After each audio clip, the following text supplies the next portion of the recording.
Money printing madness. Does increasing interest rates actually help to control inflation? How can central banks continue to print a seemingly endless supply of money?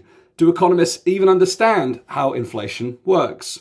To answer these questions and more, we are joined today by Professor Richard Werner, who is a leading banking and finance expert and the author of Quantitative Easing, to explain how the damaging policies of central banks are based upon centuries-old economic misconceptions which keep ravaging the markets and hurting the economy via boom and bust cycles. He pulls no punches in revealing how the origins of economic theory are based upon a form of pseudoscience that hides the true role and power of banks within society. It's not all bad news. He does continue to explain how a community-based banking system can overcome the boom bust cycles created by central banks, as well as other ideas about how we can tackle some of these deeper economic issues. Now, we recorded this conversation at the Better Way conference in Vienna, where we first met, and we allocated half an hour for the conversation and got so carried away with our discussion that we overran and we had to cut the interview short. So this is part one of two, where today we really focus on the economic issues that stem from this age-old series of misconceptions and pseudoscience. It's a fascinating conversation, so please hit the share button. And if you're not yet on our mailing list, please visit danastingregory.com/podcast, where we can keep you up to date with our latest content and events. It's really important that we do this in the world of censorship as we continue to challenge the status quo. I hope you enjoy today's interview with Professor Richard Werner as we explore the money printing madness.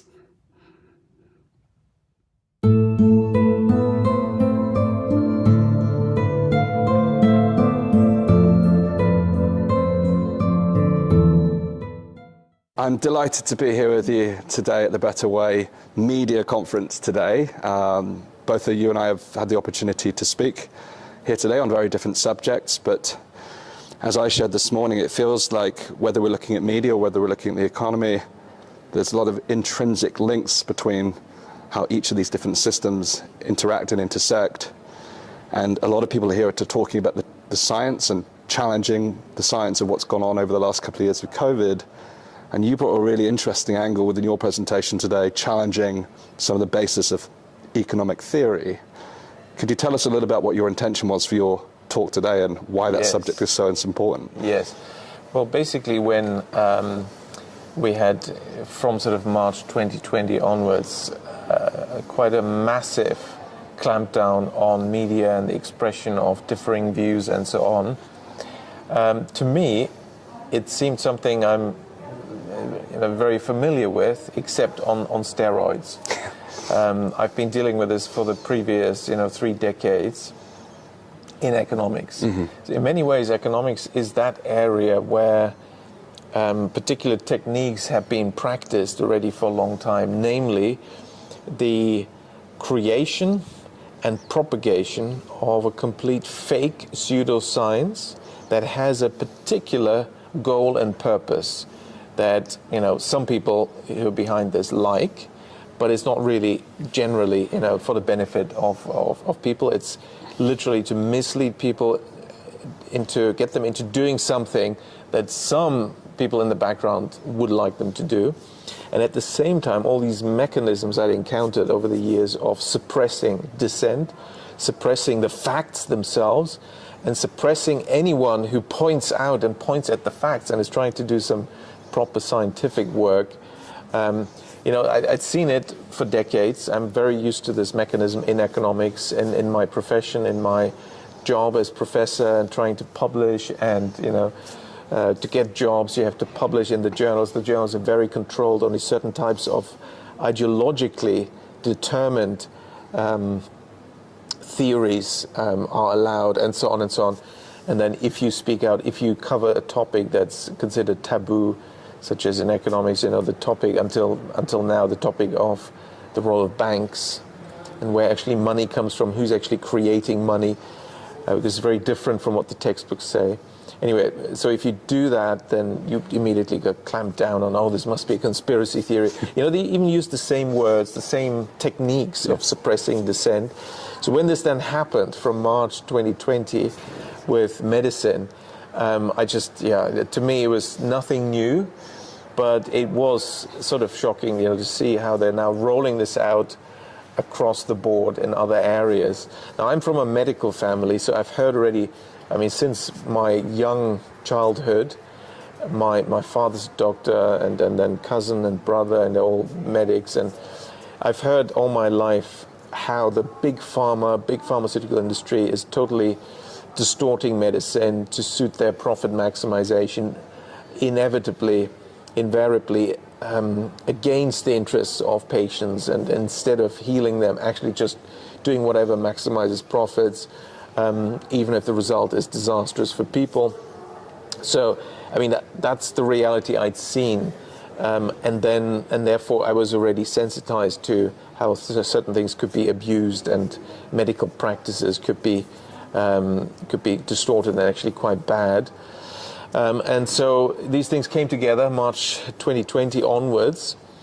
And so I wanted to make people aware that actually the set of tools is an old one.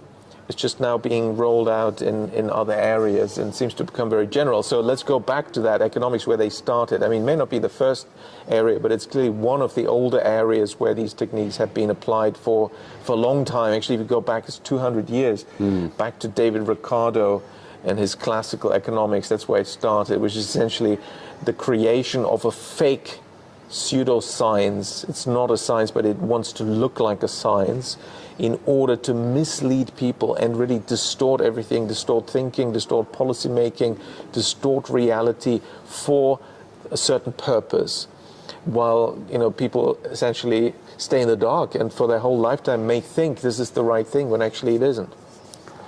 Okay, so there's a lot that I'd like to unpack here, but someone like myself, who I explained as an economics graduate myself, studied at Cardiff University in the capital of Wales.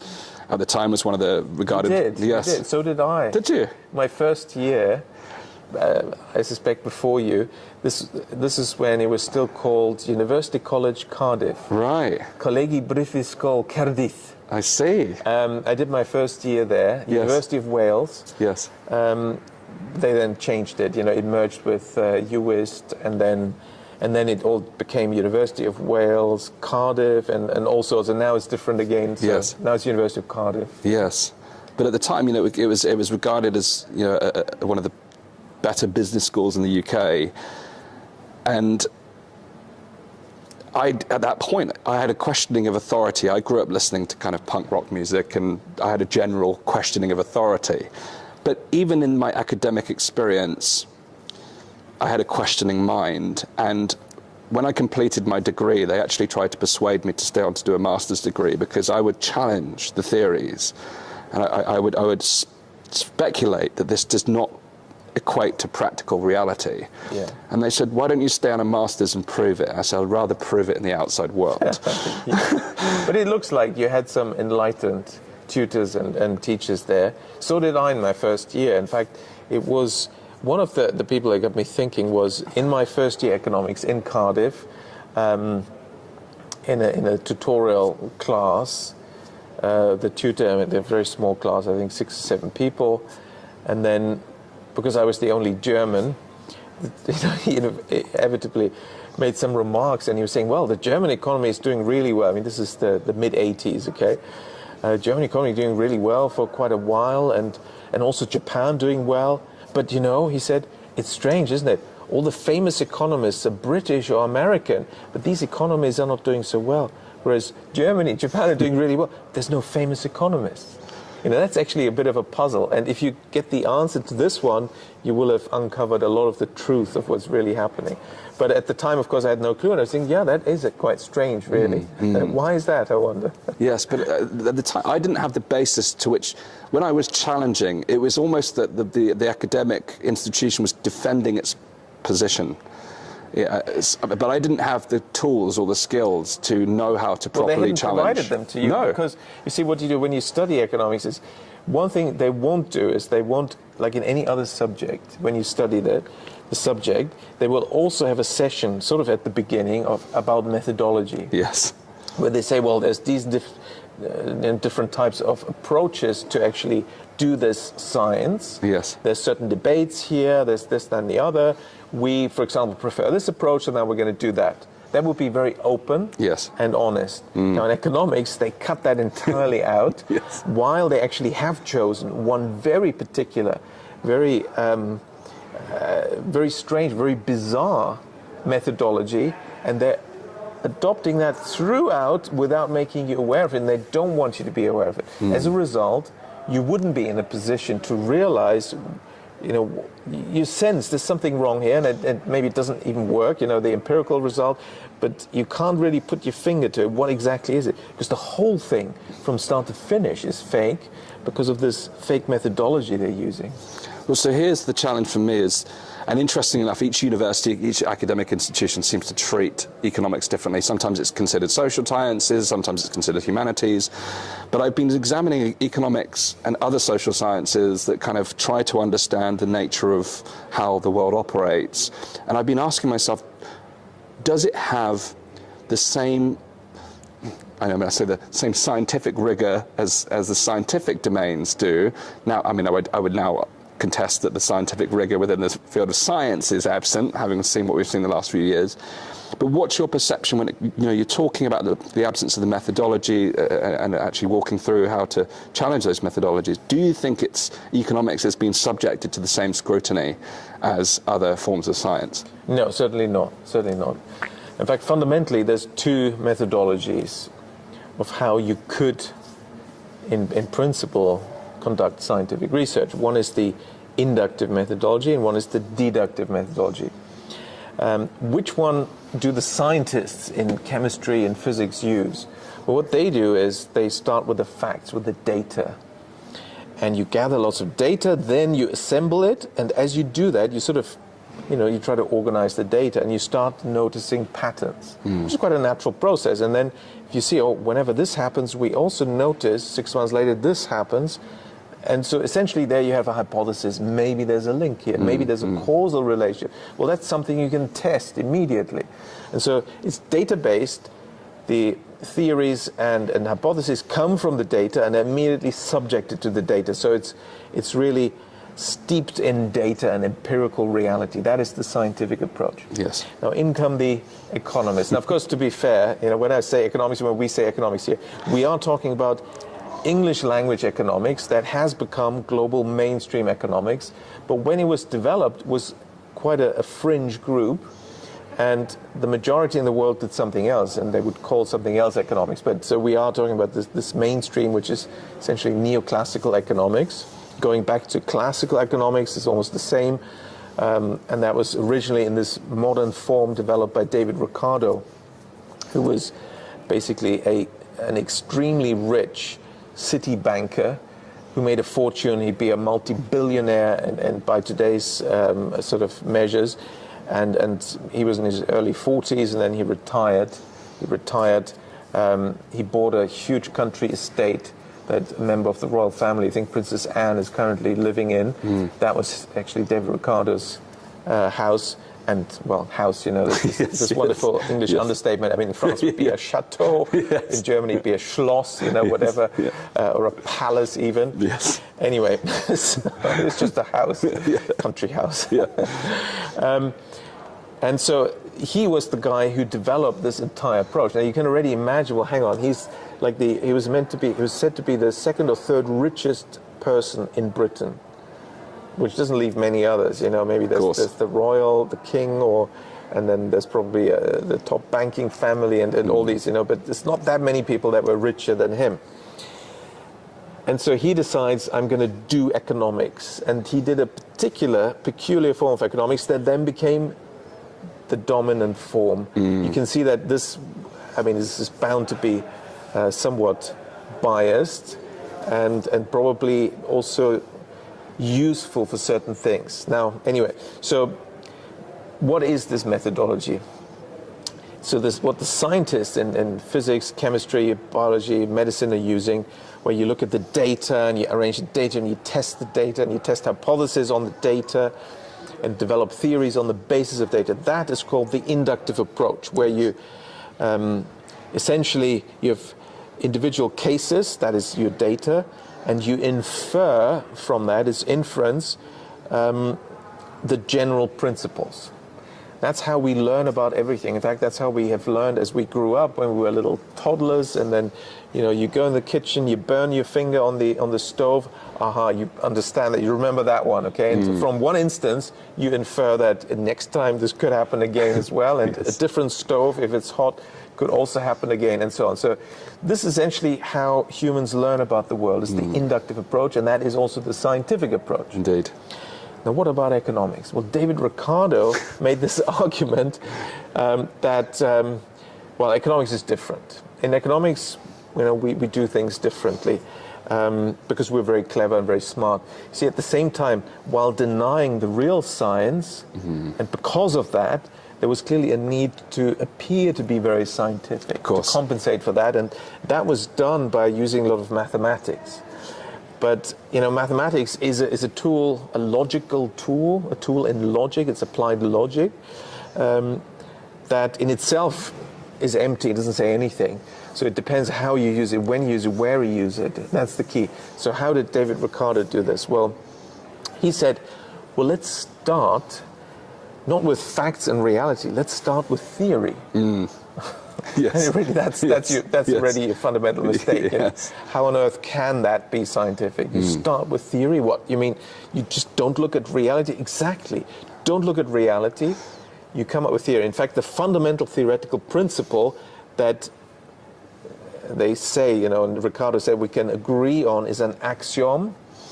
And the axiom that's been used in classical, neoclassical economics is that, as particularly the modern version emphasizes that a lot, is that people are rational and they're selfish and they maximize their satisfaction, their utility. And there's other writers like, Jeremy Bentham, the utilitarianism principle. Who's Bentham? Well, it turns out that he was the first writer to write an economics tract justifying an illegal practice that until then had in entire Europe and most of the world been illegal, namely to charge interest. Now, who could have paid him to do that? I wonder. Yes. That's the first argument why, no, interest, we should legalize interest. Okay. And then he developed the utilitarian approach, which fed into the whole economics together with David Ricardo. You can see how these pieces coming, Ricardo being a banker. Of course, yes. So, anyway, so they came up with this nice economics, which says, here's the axiom, people are just selfish, they maximize utility, they don't care for others. An axiom, the hard definition of axiom is universal truth, essentially. Yes, but in economics it is something that we know for sure to be true. Right. So much that we never have to check whether it is true. Yes. And if we did check, we'd find it's not true. Yes. That's an axiom. Right. Aristotle, this struck me as an example of this. He stated that women have less teeth than men. And for thousands of years that became an axiom. It became an unquestionable truth until someone actually counted. And they counted enough people to say, well, actually, he's wrong. For thousands of years, that became a universal truth. And I always use that as a silly example because it's like, it seems harmless. But the reality is we hold these truths because people in authority treat them as axioms. And they don't question those underlying assumptions. Yeah. And, today, you shared a wonderful graph, and it brought back so many memories of my university degree, which was why I got into so many arguments about that's just not how the way the world works. The assumptions that you're using are in a perfect idealized vacuum of which the world does not operate. Exactly. So what they do is, they start with this axiom, which is claimed to be universally recognized truth when actually it's absolutely not. Yes. And of course, we've had lots of social psychology studies, empirical studies showing that people are not what economists call rational. There's just no empirical evidence for that whatsoever. It's totally rejected by reality. Yes. People do care about others. People can be motivated by totally non-monetary, motivations. There's ethics, there's moral, there's all sorts of things happening that is not in this model. It's not, it's contradicting the axiom. But they start with this axiom, Ricardo did, and then you add assumptions, and Ricardo piled up the assumptions. Let's assume there's perfect competition. That's just one of the many assumptions. Yes. What does that mean? How's that defined? It's defined that in any industry there's so many companies. It's like an infinite number of companies that they compete so fiercely that each company's profit is zero. There's no profit because it's all competed away by all the others. Yes. So remember when quarterly, we've got the earnings numbers coming in, the analysts are talking about the various companies and stocks, and the latest data is out, earnings figures out. What are they? They're zero again. Yeah, I know. Zero again. Of course. Yeah. Right. Exactly. This is what this assumption means. Exactly. All right. That's just one. Yep. Next, perfect information. Everyone knows everything already, and therefore there's no need even for the internet, because we already know everything. There's no need for textbooks, for television, for education, for newspapers. Anyone in the markets knows it's all about, we're trying to get the informational edge. Yeah. We're trying to get the good information, interpret correctly, and act quickly ahead of others. But no, in economics, everyone is already perfectly informed. And so it goes on with these ridiculous assumptions. Now, the economists, to be fair, would say, okay, we agree they're unrealistic, but it doesn't matter. Well, that's also not true. Well, it does matter, because what they do is they create this theoretical fictional model then, and actually the reason why they need these assumptions is because then they can use the mathematics. And that's when it starts to get complicated, because they use complicated maths, which works only if these pure assumptions are there. Yes. And that's where they lose a lot of the audience then, because the maths gets very complicated. And then they say, okay, now we manipulate this, and now, look, we can prove we need to deregulate, liberalize, and privatize, and open up all these markets for British exports, in those days. Yes. That was an important insight from David Ricardo, that Britain, which was the #1 economic and political power in the world, and had in the Industrial Revolution, the first industrialized country, mass production was coming up. It needed to sell its stuff across the globe. Yes. It needed propaganda to open up everyone's markets to British goods. Yes. And there shouldn't be any, hang on, we need to watch our indigenous industries. Maybe they get wiped out. We'll get lots of unemployment. Maybe get taken over by this foreign investment coming from Britain now with the goods and so on. No. We have the economics that proves that it's good for you. Even unilateral, you open up and you just benefit. It's wonderful. This is what they said, basically. Yes. Based on these assumptions, which of course had nothing to do with reality. Yes. So this is what they do. And the only discipline that uses this deductive approach, so this is, what economists use, the deductive approach, is economics. All the sciences use the inductive approach, where you start with the facts, and any theory has to be grounded in the facts and developed from the facts, and checked and tested with the facts all the time. Whereas in economics, no, we're untouched by reality because we have this fictional dream world and things work really well in this dream world, I mean, the markets work so perfectly, efficiently. There's no crisis, there's no banking crisis, of course, in this world. In fact, there are no banks because, you can't have banks. And that's one of the analytical problems, that many features that we know in the real world exist cannot exist once these assumptions all theoretically hold. That's right. Because that theoretical dream world with perfect information and so on, there's actually no room for money and for banks, particularly if you realize how the banks really function. It's a total contradiction. So economists, in any case, they like this idea that we don't need to look at banks. And again, Hugh liked that. The bankers were quite happy that in economics, surprise, surprise, there was no analysis of what the bankers are really doing. And that different types of banks could have a very different impact on the economy. Absolutely. That was a topic that I suppose the economists were paid not to look at. I mean, literally, economists were paid. David Ricardo wasn't just the author of this initial approach. It's even known among economic historians or historians of economic thought. It's called the Ricardian vice. This approach, this deductive methodology of basing things on totally unrealistic assumptions. So Ricardo himself did that, but he also, because he was so rich and he clearly wanted to propagate this new approach, he literally paid a whole bunch of economists. He paid John Stuart Mill, I think both father and son, and he some of the others. Essentially he sponsored this whole range of economists who then produced presumably stuff that the sponsor would not be too unhappy about. Yes.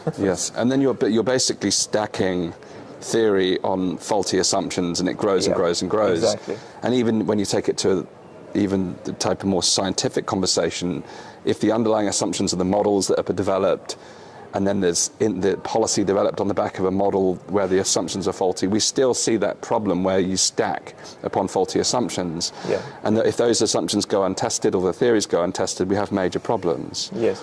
Now, of course, so all these theories should have been tested, but even if somebody then comes up with an empirical fact that contradicts this or does a proper test, so what happened in the last 200 years is they would just ignore it, totally ignore it, freeze that person out, start already this type of mechanism that we've now increasingly seen in other disciplines in medicine and health sciences, that if you're a dissenter, if you're against the mainstream, what the mainstream wants, you'd be frozen out. You'd be ad hominem libeled, you must be a nutcase, lunatic, conspiracy theorist, all sorts, So this was already, in the last 200 years practiced increasingly in economics. Yes. And so as a result, the theories, this theory-driven approach continue to dominate. And essentially the astonishing thing is the theories we have today in the 21st century in economics are still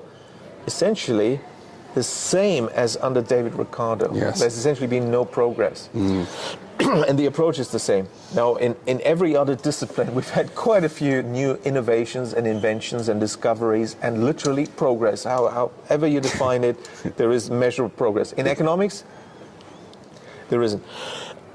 We do have economic growth. Yes. But where does that come from? Yes. Actually, that's another Achilles heel of this mainstream economics, this false economics. They can't explain growth because in order for their preferred conclusions to be derived from their false theories, they had to develop actually what ended up being a static framework. It's very static. They can't handle growth. And by the way, once you have this deductive approach where you have axioms, assumptions, this is of course supremely suitable or liable to be abused in something that you could call reverse engineering. Namely, what about if you had a preferred conclusion that you wouldn't mind coming to? Yes, right. Particularly, there's big sponsors, there's some millions of pounds in whatever grant money. And, if you'd like to come to a certain conclusion, well, the inductive approach, that's kind of inconvenient, right? Because it's fact-based, data-based. Sir, sorry, we're just checking the data. Sorry, it's not working out as you wanted. Okay, I'll take back my money. In economics, no such thing. What's your preferred conclusion? All right, sir. we can get that. So the preferred conclusion for a long time was that policy conclusion should have that the sponsors wanted was free markets, free trade, internationally also free trade, no government intervention, because then of course the bankers in those days, some big banking dynasties could do what they want, if there's no government restrictions on their actions. And so if that's your policy conclusion, then and you get now a few million in grant money, and you're a trained economist, Cardiff. So what do? Well, clearly you've got to work backwards because you know the conclusion you're going to come to. That's right. Yeah. So then you think about, okay, what sort of model will give me that result? Indeed. How does it have to be designed? Yes. Okay, so you work to that level. And then, well, okay, that's kind of a weird model. How on earth can I justify this model? Okay, what assumptions do I need to create that environment that determines this model? And then comes the key step. Now present in reverse order. Ladies and gentlemen, there's adults in the room. The world is complicated out there. We have to simplify a little bit, but basically people are pretty greedy and they, profit maximization. So let's assume people are utility maximizers. It's pretty competitive out there, isn't it? So perfect competition. You guys are pretty well informed. Let's assume perfect information. Nowadays, everything goes pretty quickly. So 0 transaction costs. I mean, longevity, it's increased quite a lot. So infinite lives. Yes. Okay, so we just, for sake of argument, I know these are perhaps slightly, not 100% always true, these assumptions. But ladies and gentlemen, I think, let's just, for sake of argument, have these and then see what we can do with some clever analysis. And we've got this model now and we can manipulate it. Here's the conclusion. Who would have thought that? Wow, we need to deregulate, liberalize, privatize. Markets are efficient. That's what we've got to do. Yes. That's what this very clever mathematical model says. Yes. Of course, not mentioning that, actually, you did this by reverse engineering. You started with the conclusion, and then more or less, by definition of your assumptions, you have created that conclusion. So that's charlatanism. That's pure and utter charlatanism. Nothing to do with science. Yes. I'm seeing this kind of pattern across the board in the sense that the cherry picking of data, the cherry picking of assumptions, all of these things create a reality that you can essentially create a model that reaffirms the outcome that you want. That for me is a scary world to live in. But I also notice that the counterpoint to that, whereas when people want to challenge it, we see, to me, it looks like we just go to extremes where you go to opposite end of polarities when it comes to potential conclusions that one could draw. And we lose all of the nuance and complexity in between. So in reaction to this idea that everything should be free market liberalization, we also see the competing theory of socialism or communism or these other theories that challenge that ideology, but present yet another ideology. Exactly. It's essentially the same, just inverted. Yeah. It's also unscientific. Right. So that's why the only thing we can and should do is do the radical step and introduce the scientific research methodology also in economics. Yes. Which means we don't start with an axiom and we don't make assumptions. We just start by looking at the data. You look at the patterns, and then based on that, that's when you're allowed to develop a hypothesis, a theory. You get to immediately test it. If it stands up to the data, okay, you can keep it. If not, it's rejected already. Rejected.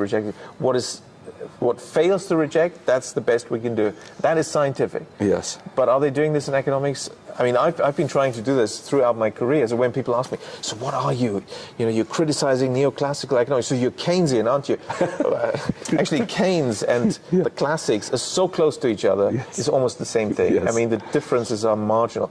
And then there's, monetarism, Friedmanites, yes. Neo-Vixelian, post-Keynesian, Austrian. Actually, what I looked at is, they disagree on various things. Yes. But there's one thing they all agree on. That's one thing I wanted to show, but I didn't have much time. I think I briefly showed one thing. They all agree on something that most of us think is true, because like the axiom from Aristotle, we've heard it so many times, so it must be true. Namely that if you lower interest rates, this will stimulate the economy. And if you raise rates like they're doing now, this will slow the economy. So now they're trying to raise rates to slow growth and inflation.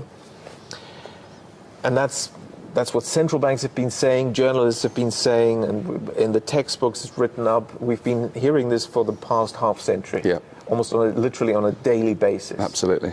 Talking about interest rates all the time and then up and down, and that's the inverse is what the economy is going to do next. So then you assume there's like hundreds of studies that have proven this. Now, when I was a student and then doing research, postgraduate student and doctoral student, always looking at papers, I'd noticed, I was looking at other stuff, interest rates, exchange rates, doing various, research topics, capital flows. But I always found that there were some interesting footnotes in quite a lot of empirical papers. Namely, the paper would be about something, like capital flows or whatever. They'd say that, oh, we did find that interest rates didn't have the expected sign. Yes, I'll keep it in the footnote. And then in another paper, interest rates didn't have the expected sign and were not significant.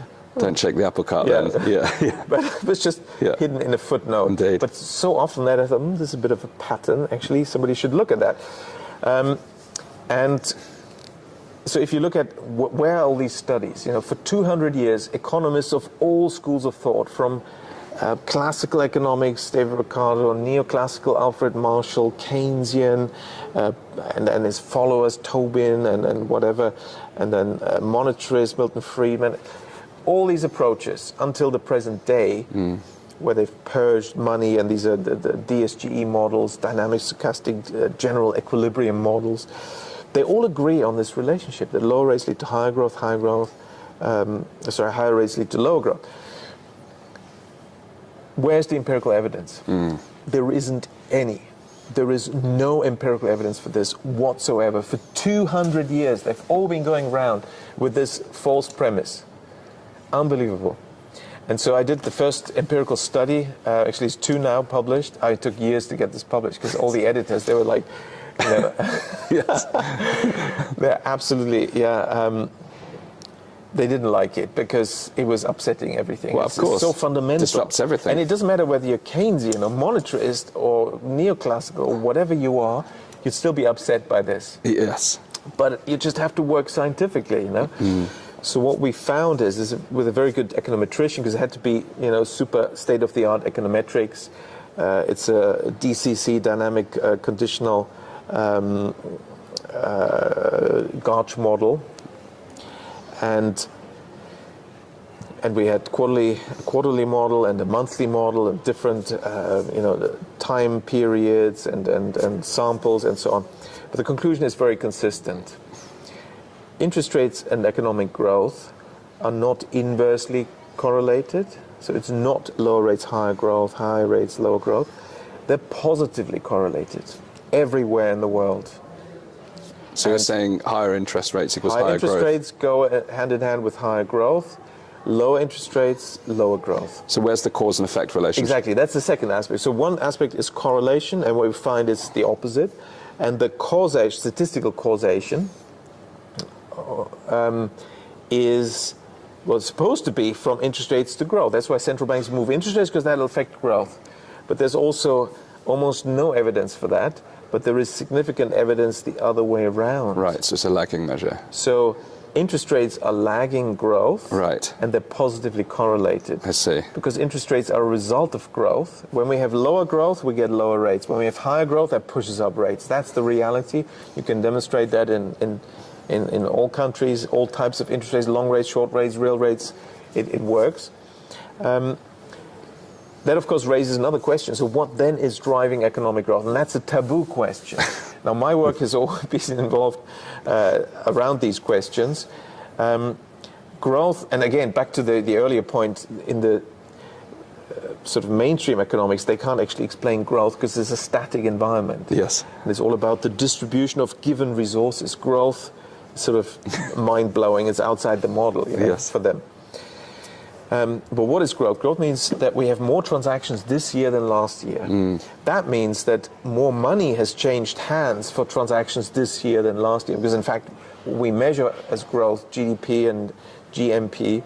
They only measure money that's, transactions that use money through formal markets. Yes. For good reason, that you go into the history of national income accounts. But anyway. And that means, how can you have more money being actually used for transactions this year than last year? That only works in our system if more money has been created and injected on a flow basis, yes, to be available for these transactions, because it's net new transactions, net new money is being used. And that means in our system, for the last, since the 17th century, that banks have to create more credit, because that's where the money is coming from. One of my books is Where Does Money Come From? Money is not created just by the central banks. Central banks actually create the least of the money supply, 3% only. 97% of the money supply is created by banks through giving out loans. That's again something economics has denied. That's a whole another story, how they've managed to cover this up for centuries. I did the first empirical study. How do banks actually work? Yes. There were 3 theories of banking. Start with the theory, of course. The current modern theory that's still dominant in the textbooks, in all the finance journals, economics journals, is that banks are just financial intermediaries. That's why you can ignore them. They're just like anyone else out there. They're just intermediating, like non-bank financial intermediaries, like the bond market. Nothing special about banks. They don't create money. It's not there. That's one. Then an older one that was dominant from the 1930s to the 1960s was the fractional reserve theory, which says that each individual bank is just an intermediary, taking in deposits, lending out the money.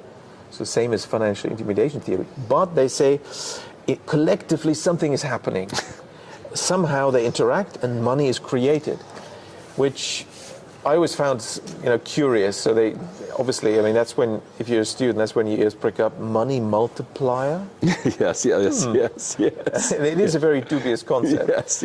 That's why they phased it out. I mean, it was also false. Yes. But it gave away too much information. Yes. They thought with this we can sort of somehow, wing it and people won't realize. But of course it makes a lot of people ask questions. Well, hang on, money multiply. How does that work? Yes. How do you multiply money? That's interesting, Yes. Well, there's a third theory. And the third theory is the oldest.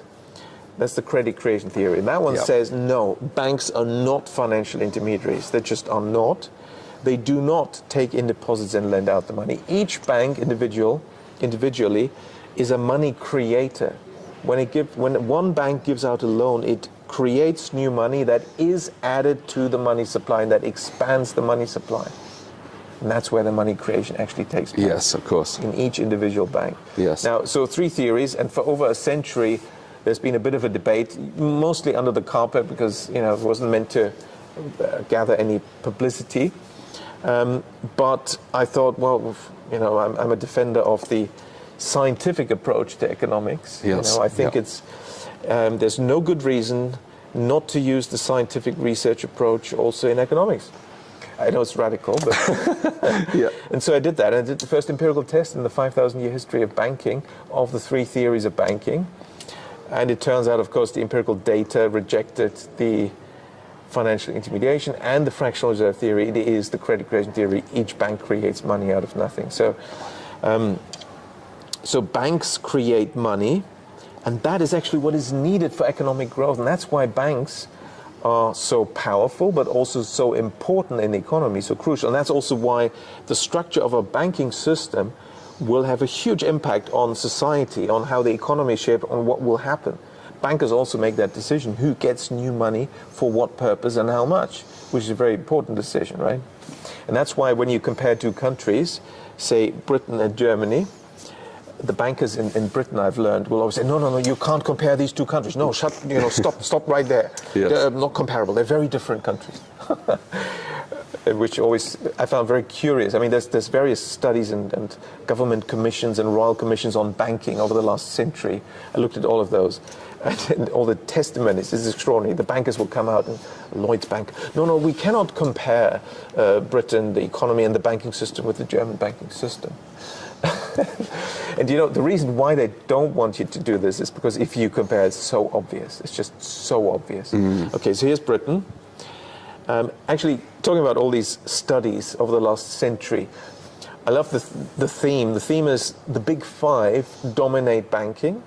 So here's a quote from one of I think it's a Treasury Committee on banking. The Colvin report came out with this. The problem in Britain is that the banking system is dominated by the big 5. And the big 5 are so big, they want to do big deals, they don't lend to small firms. And they also only lend short-term, they don't do the long-term lending. Very accurate, very true. Do you know when that was published? Colvin Commission, 1918. Right, fresh research. So for over a century, we've known this fact. Yes. What have we done about it? Well, the bankers have made sure that nothing was done about this. We still have the problem. There's the big 5. The concentration has become worse. It has, yeah. And nobody's ever been allowed to compare with Germany. Well, let's look at Germany. So Germany has the largest number of banks in the whole of Europe, by far. I mean, there's no country that even comes close to Germany in the number of banks. So these thousands of banks, Britain has less than 200, and that's mostly actually in the city, international banks, and so if you take those out, I mean, there's not much left. I mean, and essentially the big five, that's where almost 90% of deposits are. And anyway, so in Germany you've got thousands of banks, and so it's a much more competitive banking market.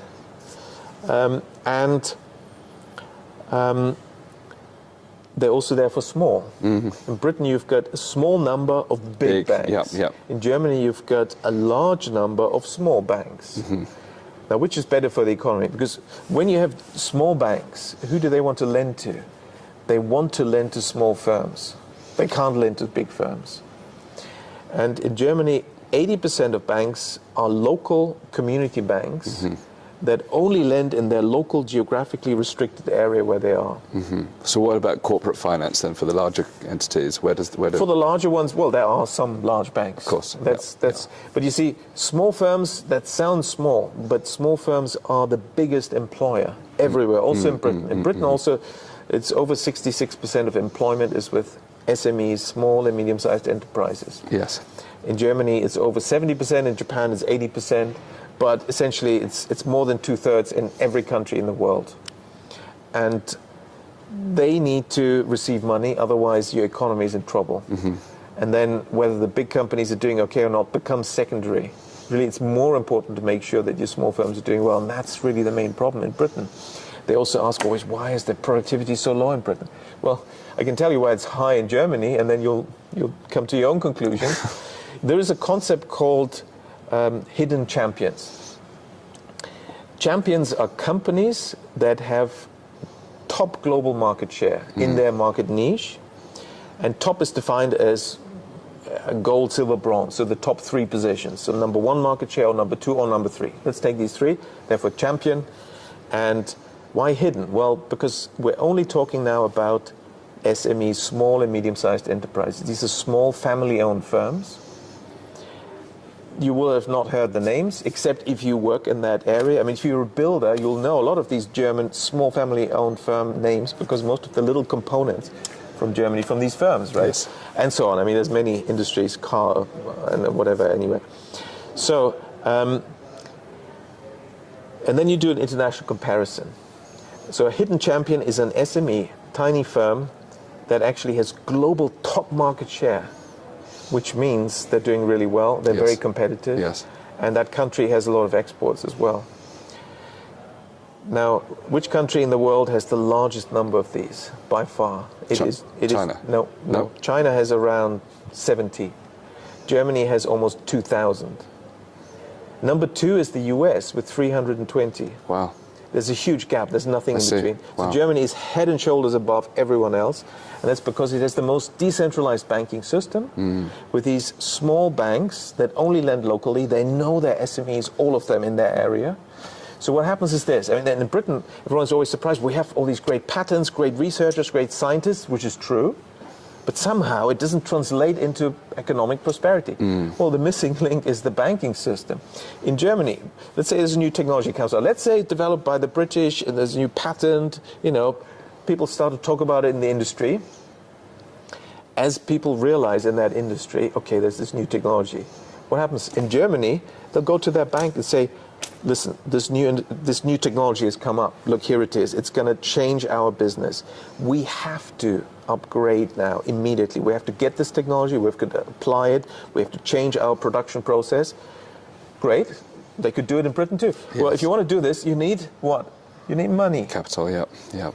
So they go to the bank and they say, this is what you got to do if we want to stay ahead. Yes. What does the banker say? The banker knows that company really well. It's been lending to them for 60 years. And they know the balance sheet. They don't even have to do much analysis. They quickly understand the logic of this new technology. By the next day, this loan will have been signed off and the money paid out, and they're getting that technology. In Britain, the small firm knows the same thing. They know we got to now upgrade. We don't have the money. we're going to this bank, they're sending us away, they've shut the door in our faces, they're saying go away, we don't want to talk to you.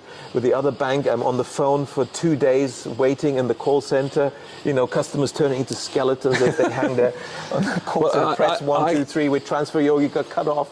I've seen it firsthand. So obviously I studied economics, and there's almost like there's predestined career paths for people who study economics. You either stay in academia, do economics, or you go into banking and finance, or some other... And benefit from the ideology that the others are being taught. But I did. I worked in 8 years in retail and commercial banking. So I saw firsthand, and I knew I worked for one of the big five, and Excellent. They tried to drive localized banking. This was one of their theories. This is one of their strategies. But you'd have a local contact, but nonetheless, and there's a comedy show in Britain where the catchphrase is "computer says no." Yeah, computer says no. The reality is, even though they had local bankers, for the small businesses and the micro businesses, the decisions still got pressed on a computer that went to a centralized automated credit system that would assess a number of factors based upon limited data points and would give you a credit approval or not. And it totally undermines that loan officer who knows the company, who's put in already an effort. One of the biggest frustration, right? Thank you for watching today's episode with Professor Richard Werner, a fascinating interview revealing many of the problems that we are facing today and the origins of some of the problems that we're facing today, and how many parallels there are with what we've been talking about on the podcast with COVID and the flaws within science and the models and the assumptions. There are just so many distinctions, and it's fascinating to see how this plays out almost in every sector. And at the root cause is usually the same set of factors, which is the profit motive and the incentives and the structures that underpin those things. So please hit the share button if you haven't done so already. It's important that we get this information out to as many people as we can. And to let you know that last night we hosted our first online course with a special guest facilitator where we spent 4 hours going through the new world of digital assets and digital finance. Many people are concerned about the erosion of cash, the implications of central bank digital currencies, what crypto and Bitcoin and blockchain all mean for the world that we're in.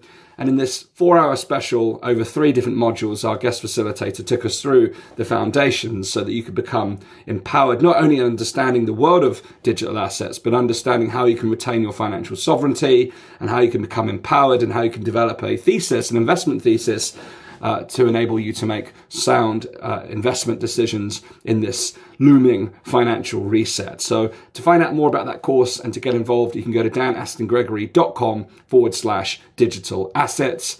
It's a fascinating 3-part course. And we had to upgrade our Zoom last night to let as many people in as we possibly could, given the demand for this important content. So check that out at danastingregory.com/digital assets. We've got some fascinating content and conversations coming up for you in the near future. So if you haven't done so already, please join our mailing list at danastingregory.com/podcast, where we keep you up to date with all our latest content and events and campaigns that we're supporting and involved with. Thanks again for tuning in. I look forward to seeing you on the next episode of the Elevate podcast.